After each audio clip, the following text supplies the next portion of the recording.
Video பார்க்குற எல்லாருக்குமே வணக்கம்.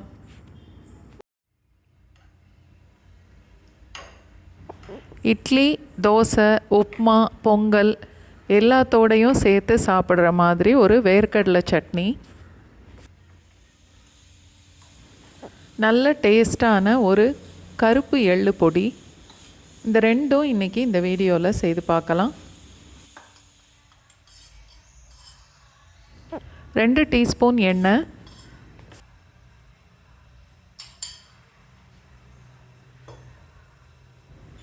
1/4 கப் அளவுக்கு வேர்க்கடலை,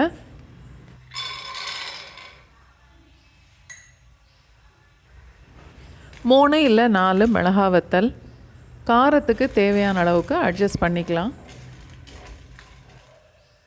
சின்னதாக 2 துண்டு புளி, 2 பல்லு பூண்டு,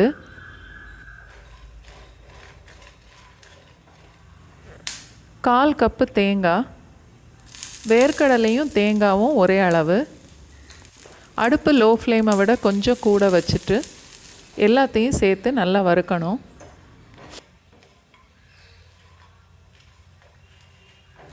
எல்லாம் சேர்ந்து இந்த அளவுக்கு வறுப்பட்டு நல்ல ப்ரௌனாக வந்ததுக்கப்புறம் அடுப்பை ஆஃப் பண்ணிடலாம். நல்லா ஆற வச்சுட்டு மிக்சியில் போட்டு அரைச்சி எடுத்துக்கணும். தாளிக்கிறதுக்கு 2 டீஸ்பூன் எண்ணெய்,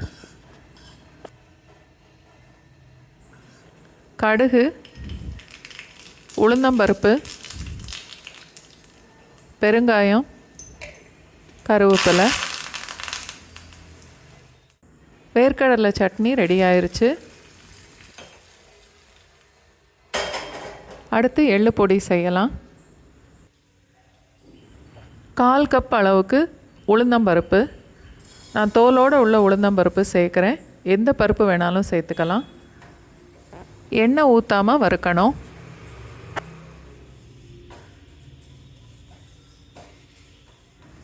இந்த அளவுக்கு நல்லா செவந்து வந்ததுக்கப்புறம் ஒரு தட்டில் கொட்டிடலாம்.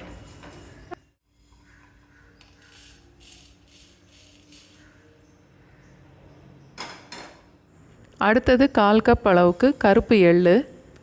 உளுந்தம்பருப்பும் எள்ளும் ஒரே அளவு.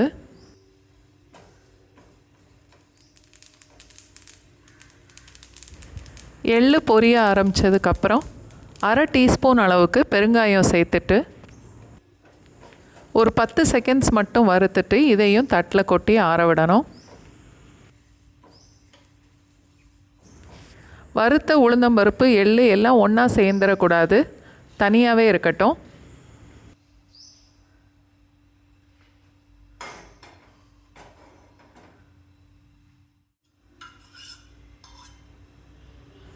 ஒரு டீஸ்பூன் எண்ணெய் ஊற்றிட்டு 10லேருந்து 12 மிளகாய் வத்தல் வரைக்கும் சேர்த்து வறுக்கணும்.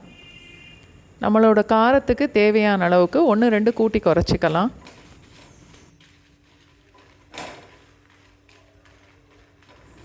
மிளகாய் வத்தல் இந்த அளவுக்கு செவந்ததும் இதையும் தட்டில் கொட்டி ஆற விட்டுருவோம்.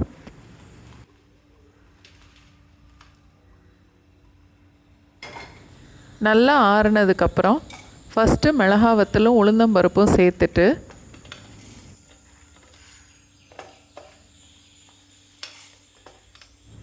தேவையான அளவுக்கு உப்பும் சேர்த்து நல்லா திரித்து எடுத்துக்கணும்.